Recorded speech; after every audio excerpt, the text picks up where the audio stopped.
यमुने जय जय विमल प्रकाशनि यमुने जय जय भुवनेश्वरी भवानी जय जय भुवनेश्वरी भवानी जय जय भुवनेश्वरी भवानी जय जय भुवनेश्वरी भवानी जय जय मात जिठाई भवानी जय जय मात जिठाई भवानी जय जय मात जिठाई भवानी जय जय मात जिठाई भवानी जय जय जय अम्बे जगदम्बे जय जय अम्बे जगदम्बे जय जय जय अम्बे जगदम्बे जय जय अम्बे जगदम्बे जय जय दुर्गा दुर्गति नाशनी जय जय दुर्गा दुर्गति नाशनी जय जय दुर्गा दुर्गति नाशनी जय जय दुर्गा दुर्गति नाशनी जय जय बोलो दुर्गे मात की जय। मिठाई मैया की जय। हनुमान जी महाराज की जय। सत्य सनातन धर्म की जय। अखिल गो वंश की जय। गंगा मैया की जय। भगवती दर्शनम भूर्भुवस्वरो कवति सतकवि काव्य कौस्तुभे द्रवति मे मना दास्य भावता स्रवति भावना स्वस्य धर्मता द्रवति तन्मना दिव्य पर्वते प्रवति कंदरे पर्वतांतरे स्रवति माधवं स्वच्छ कानने भवति गदगदा मात्र दर्शनात् भवति गदगदा मात्र दर्शनात्। जिन लोगों को पहले देखा होता है ना, और जब वो समीप आते हैं तो हृदय क्या हो जाता है? भवति दर्शना भवति गदगदा मात्र दर्शनात्। आपके दर्शन मात्र से क्या हो जाता है? हृदय आनंदित हो जाता है। हृदय क्या हो जाता है? आनंदित हो जाता है। तो एक समय था, श्री राधे, हमने आपको कहा था ना, जो बीच में बोलता है ना उसको पाप लगता है। और क्या योनि मिलती है आपको पता है ना? जो ताली जोर से नहीं बजाता है ना, और दूसरे जो जोर से बजा रहा होता है उसके पाप उसके मुंडी में बैठ जाते हैं। इसलिए कथा के बीच में हल्ला नहीं करना चाहिए और ताली जोर जोर से बजानी चाहिए, तब निंद्रा की देवी नहीं आती है। तो बोलो जिठाई माता की।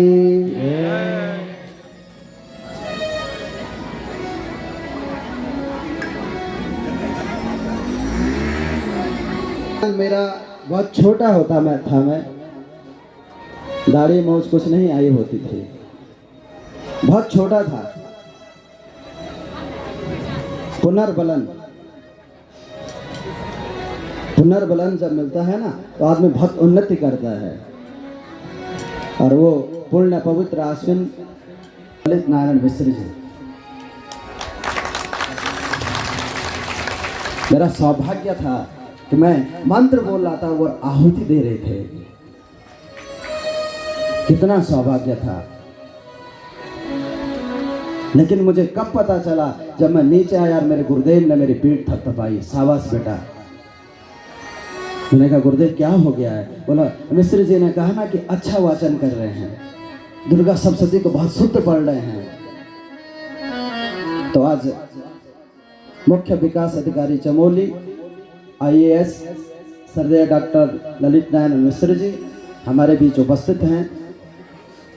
भागवत पीठ उनको प्रणाम करते हुए, आदर के साथ प्रणाम करते हुए स्वागत करता है। यज्ञ की एक विधा है कि यज्ञ में मैंने पहले दिन कहा था ना कि माल गुजार लोग अपने आप आ रहे हैं और गृहिणी को क्या बोल रहे हैं कि तुम घर में भैंस के लिए घास काटो, गौ माता की सेवा करो। ये 10 दिन भी उनको अपने साथ नहीं बुला रहे हैं। यज्ञ का ये विधान है। लेकिन मुझे बाद में पता चला कि वो तो भंडार की तैयारी करते हैं। अतिथि अभ्यागत आगंतुक जो घर में आते हैं उनके लिए वो लगे रहते हैं। वो इसलिए यहाँ पंचपूजा में नहीं आ पाते हैं। ऐसा नहीं कि वो अपने घर के काम में हैं, इसमें तो उनके रिश्तेदार सगे संबंधी सभी लोग आ रहे हैं ना, तो उनके लिए वो घर में हैं। तो यज्ञ की विधा क्या है कि सपत्नी के यज्ञ में जाना चाहिए। यज्ञ की विधा है अपने साथ में हो तो उसमें यज्ञ का और फल मिलता है। तो सपत्नी वो हमारे बीच आए हैं। व्यासपीठ प्रणाम करते हुए उनका आदर करता है, स्वागत करता है। बाल्यकाल से उनके संरक्षण में मैं भी रहा हूँ और इस बार भी मुझे सौभाग्य मिला। अचानक से वो शाम को आ गए मंदिर में। मैंने कहा मैंने तो इनको पहचाना है। उन्होंने कहा मैंने भी आपको बहुत पहले देखा है। आचमन कराया, भगवती का ध्यान कराया। तो आज जगदम्बा के चरणों में, जगदम्बा के ही चरणों में मिलते हैं। और वहां देखो ना कितनी बड़ी बात है, वहां भी वो भगवती है और वहां भी वो लाटू है, और यहाँ भी वो भगवती है और यहाँ भी वो लाटू है। तो एक बार पुनः पुनः स्वागत, अभिनंदन सबकी ओर से, कमेटी की ओर से भी, क्योंकि समय सीमाएं होती हैं, इसलिए सब लोगों की ओर से, जितने लोग आप हमारे यहाँ बैठे हैं ना, सबकी ओर से हम आपको प्रणाम करते हैं, आपका अभिनंदन करते हैं। सपत्नी यम यम चिंतयति कामम तम तम प्राप्नोति निश्चितम। आपको पता है उनको गुरुजी बोलते थे कि उनको दुर्गा सप्तशती पूरी याद है। उनको दुर्गा सप्तशती पूरी याद है। गुरुदेव मुझे कहते थे कि बेटा पाठ ढंग से करना। उनको दुर्गा सप्तशती याद है और दुर्गा सप्तशती उसी को याद होगी जो भगवती का प्रपूजक होगा। तो जगदम्बा के ऐसे प्रपूजक हमारे बीच हैं। और एडवोकेट राजेंद्र सिंह नेगी जी, अध्यक्ष कपेरी संघ, व्यासपीठ प्रणाम करते हुए आपका स्वागत करता है, बहुत अभिनंदन करता है। इस कपेरी पट्टी के लिए जो संघर्ष करते हैं, विकास के लिए, यहाँ के उत्थान के लिए, ऐसे श्रद्धेय राजेंद्र सिंह नेगी जी हमारे बीच। और पूरी कमेटी की ओर से व्यासपीठ, अपने सरस्वती पीठ और ब्रह्मपीठ की ओर से भी आपका स्वागत, अभिनंदन करता है। और हमारे श्रद्धेय मुन्ना सिंह नेगी जी, सदस्य जिला पंचायत देवेंद्र सिंह जी हमारे बीच हैं। आपका भी व्यासपीठ प्रणाम और स्वागत करता है। भाई साहब ने यहाँ पे भंडारा भी दिया था, मालाएं भी दे रही थी। और 40 किलो मंदिर की जो साज सजा हो रही है, 40 किलो माला, कारीगर भी आ रहे तो खाली नहीं आए, 40 किलो माला लेके आए हैं कि कल जब भगवती प्रवेश करेगी ना उस मंदिर में, कारीगर भी आ रहे, कारीगर भी हैं, तो वहाँ क्या होगा। अपने साथ अकेले नहीं आए, कारीगर लेके आए हैं कि यहाँ का जो जनमानस है, जो जिस कार्य में लगा है वो उसमें लगा रहे। अपने आदमियों को साथ में लेके आए हैं। माँ जगदम्बा सकल कामना सिद्ध करे, ऐसी मैं पराम्बा भगवती और क्षेत्रपाल लाटू से प्रार्थना करता हूँ। श्री डिमरी जी हमारे बीच हैं, परियोजना निर्देशक SBMA गैरसैंण, आपका भी स्वागत है। व्यासपीठ प्रणाम करते हुए स्वागत करता है कि आपने अमूल्य समय दिया। सभी लोग जो आगंतुक लोग हैं वो हमारे बीच आए।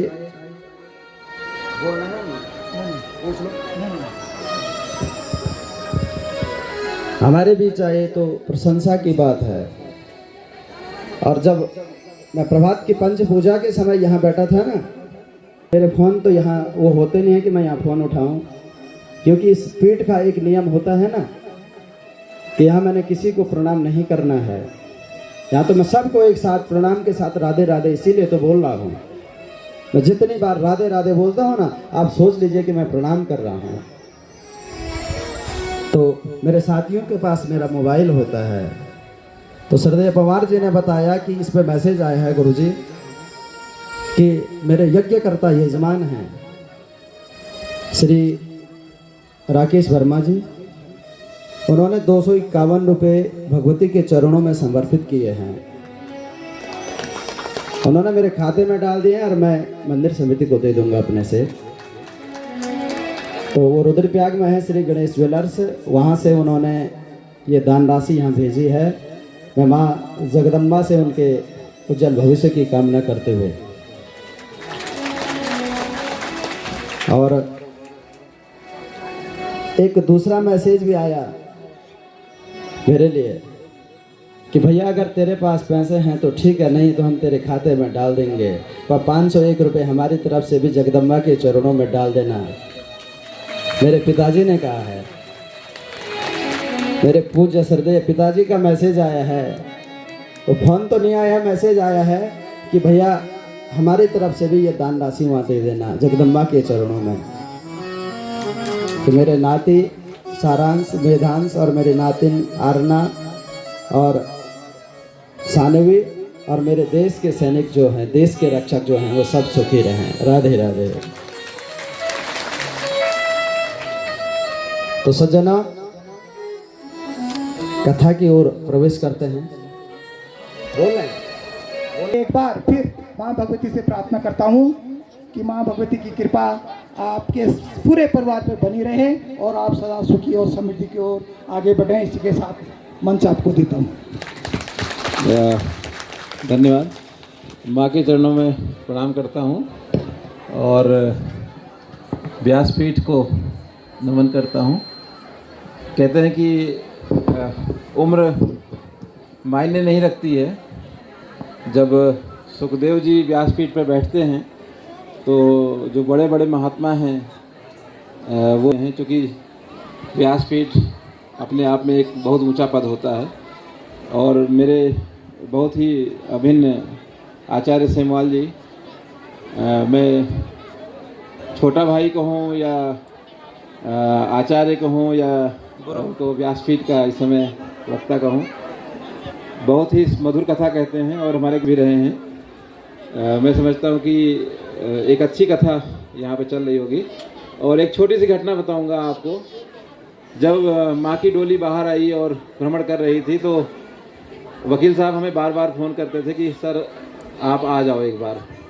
और मैं आज के 10 साल पहले यहाँ, जब मैं एसडीएम था 10 या 11 साल पहले, तब सौभाग्य नहीं मिला दर्शन करने का, लेकिन वकील साहब ने कहा कि साहब इस बार आ जाओ। तो मैं जब इन्होंने बुलाया मैं नहीं आ पाया, दूसरी बार बुलाया इन्होंने तब भी नहीं आ पाया, तीसरी बार ऐसी घटना हुई कि मैं घर जा रहा था ऑफिस से और माँ की डोली वहाँ पे मुझे गोपेश्वर में दिख गई। और तब भी मैं नहीं समझ पाया कि डोली किसकी। मैंने कहा यार डोली जा रही है, गाड़ी में हॉर्न मत मारना। मैंने कहा हॉर्न मत बजाना, पीछे पीछे चलना, जब जगह मिल जाए तब आगे बढ़ाना गाड़ी को। तो उन्होंने कहा कि मैंने पूछा कि डोली कहाँ से आई है, तो उन्होंने कहा ये जिठाई देवी की डोली है और वहाँ से कंडारा क्षेत्र से, कपीरी कंडारा क्षेत्र से, कनखुल से आई हुई है। तो मैंने कहा कि रोको गाड़ी रोको। फिर पंडित जी ये लोग पूरी कमेटी वाले मिल गए, मैंने वहाँ डोली के दर्शन किए गोपेश्वर। फिर दूसरा सहयोग, फिर कल इनका रात में फ़ोन आया। ये पहले नहीं बताते हैं वकील साहब, ये बोले कि रात में 10 बजे फ़ोन कर रहे हैं कि साहब कल जो है पूजन है, आप आ जाना। अब मुझे मन बनाने में समय लगा। मैंने कहा माँ की कृपा होगी तो मैं हो सकता है मैं मुझे समय मिल जाए मैं आ जाऊँ, और ऐसा ही हुआ। तो आपका सौभाग्य है, आप पे कृपा है माँ की, और इस पूरे क्षेत्र पर कृपा है।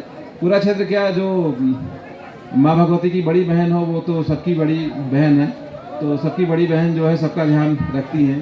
और मैं समझता हूँ कि सब कुछ भगवती मय है यहाँ पे। और मैं आप सबकी उपस्थिति को सबको प्रणाम करता हूँ और मैं साष्टांग नमन करता हूँ। और व्यासपीठ को, इस चूँकि मर्यादा ये कहती है कि व्यासपीठ पे जो बैठा है बोलने का अधिकार उसका होता है, लेकिन आप लोगों ने फिर भी क्योंकि माइक दिया है तो मंच की मर्यादा का पालन करते हुए मैंने अपनी बात कही है। और जो आपका आपकी जो भावनाएं हैं उसको भी मैंने स्वीकार कर लिया है, उस पर चर्चा अलग से कर लेंगे। Thank you very much. Thank you. बोलो जेठाई माता की ये आशीष वचन है, ये आशीष वचन है। बहुत बहुत धन्यवाद। आपने आशीष वचन के रूप में, आपको एक घटना सुनाओ। एक वो फिल्म है ना जिसमें अमिताभ बच्चन के डबल रोल हैं और उनका विवाह वो किसी और से करते हैं और उनके पिताजी उनको घर से निकाल देते हैं और उनकी पत्नी क्या होती है, वो कलेक्टर होती है और उनका ससुर जब वहाँ जाते हैं तो प्रणाम करने के लिए क्या करती है, उस गोट को नीचे गिराती है और उसको उठाने के क्या कर देती है, अपने ससुर जी के पाँव को भी छू लेती है। तो ऐसे ही सरकारी कार्य से गए लेकिन अधिकारी नंगे पाँव नहीं जाता है, नंगे पाँव नहीं जाता है। वो शांतेश्वर महादेव नंगे पाँव चले गए।